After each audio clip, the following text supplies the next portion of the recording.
tutorial we're going to have a look at water-soluble coloured pencils, and you can see here there's quite a wide variety of colours. This is a box of 24 coloured pencils, but you can get them in boxes of 6 or 12, 24, right up to presentation cases of 100 pencils or more, and you can buy them individually.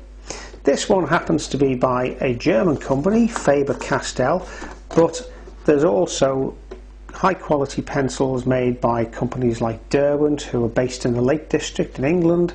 There's Carandash, who are based in Switzerland, and in fact there's many other companies, so you should have no difficulty in finding somebody who makes high quality water soluble coloured pencils in your part of the world.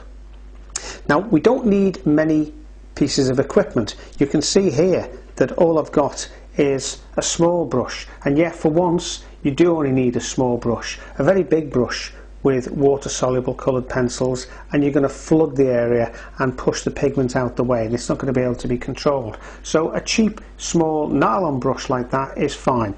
Or what you could use, if you have one, is one of these, which is a brush that has a barrel that screws off, that you fill with clean water, and then when you want to paint or move the pigment round with it, you just squeeze the brush and you can see, I think you can see some drops of water coming out there. You're not going to have to press that hard, but it does ensure that you've got a constant supply of water coming through to the pigment. So that's quite handy if you've got it, but if you haven't, a cheap little brush like that is more than adequate. Now you can see that you don't need very much water to work with these coloured pencils. Here is an old aerosol cap that I've only barely half filled with water, and that's more than enough for the purpose.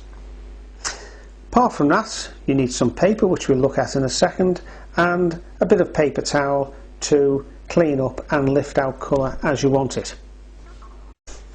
Right, now the paper I'd recommend you use is either heavyweight cartridge paper like this, which has a nice smooth surface, but because you're adding water and lifting colour out, I wouldn't recommend that you use anything less than about a 200 gram cartridge paper. Anything less than that is going to start cockling and buckling very quickly and make it very difficult to get a decent picture down. But it does give you a nice smooth surface, and we'll have a look at that a little later on. However, I think the best sort of paper you can use is watercolour paper. This is a knot surface, which is sort of the midpoint of the roughness range of watercolour paper. Because it's built to allow you to push watercolours around, it's going to have no problem in dealing with watercolour pencils, and the texture in the paper also gives some nice effects when you're scribbling on and blending with the pencils. Right, now one question you might ask is, well, how do I know which of these is a watercolour pencil and which of these is just an ordinary coloured pencil? Well, the simple answer is that this is a Derwent watercolour pencil, and I'll just bring that up a little bit, and you can see there, I think, that it actually says watercolour on the side of the pencil. The Faber-Castell version actually has a little paintbrush icon halfway along, so just by looking at the side of the pencil you're going to get the clue somewhere along the line. Now, if you're still not sure, then the simplest answer is to try them out, suck it and see.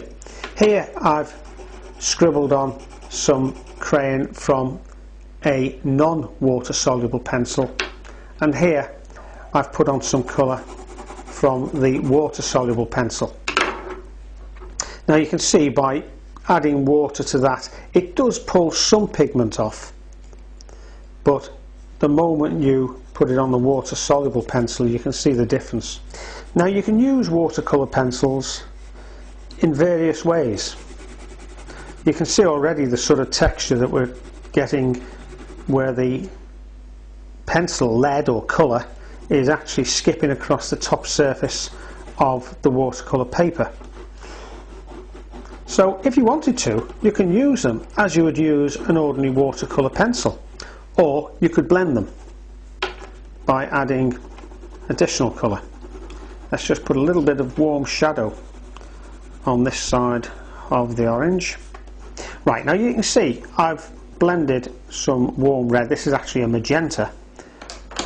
But I think what we'll do is add a little bit of shadow. We'll just put a little bit of this blue in again, so you can see you're blending a third colour. You're not necessarily making any sort of mud that you might do with watercolour paints if you were blending three colours. I'm a little bit heavy-handed on it. Now you can see we've used these three colours here in a dry fashion, and there's no need to do any more if you don't want to. So they are versatile. You can use them as a conventional coloured pencil and leave the water out of the equation if that suits you. But of course, once we add a little bit of water to the equation, you can see the way the vibrancy suddenly leaps out at you. In fact, you've got to be careful not to use too much water. You can see how much pigment's coming off on the brush. You can see now why you only need a small brush, because otherwise a bigger brush full of water is going to start pulling that pigment round rather too far. You can create tide marks if you want, or you can blend it more smoothly. Now, while that's still wet, what we can do is to go back slightly into the colour, and because we're wetting the pigment on the pencil, you're going to get quite an intense colour, so you've got to be careful you don't overdo this. Just going to put a little bit of pigment at the bottom here and then just spread that around. I'm just going to also add a little bit more of that magenta. Again, you can see because you're starting to wet the pencil itself, you're getting quite intense colours coming off onto the paper. Now if you want, you can lift colour directly off the pencil with the brush. Put some on a scrap piece of paper. I'm just doing this here so you can see it easy enough. And then by adding a little bit of water, you can lift that pigment as if it was a watercolour paint, and you can create all sorts of nice effects using this as a paint palette. So you can see how easy it is. You can almost, on a piece of scrap watercolour paper no more than 2 inches by 3, you can almost create a little paint palette of your own. Now by putting the pencil directly into the water, taking off the excess, you can actually create some very intense colour like that as well. Just add a little bit of green at the top, mix with the orange, and then just a little bit of dark colour just to create that characteristic stalk. Take some water out and just slightly blur off some of the colours so you can get quite a nice subtle effect. Oh yes, if you wanted to, you can always lift colour out like that. You can see there's taken a little bit of colour out quite subtly. Let's take some out of there just so you can see the effect there, and you can see how much colour we were able to take out while the orange is still damp. Or if you wanted to do that, if you wanted to go back in, whoa, that's still a little bit wet, that. Now you can see how dark that orange is that's going back in. Getting some nice textured effects here with the watercolour paper. Now you can see the value of using watercolour paper, because had we been trying to do that where we've gone in, lifted off, added another colour, wet the paper again, lifted some more out, then the cartridge paper, even good quality cartridge paper, simply can't stand up to that sort of punishment that watercolour paper can. And if I carry on, I'll be fiddling it to death, so we'll leave it at that for now. But I think you can get the idea.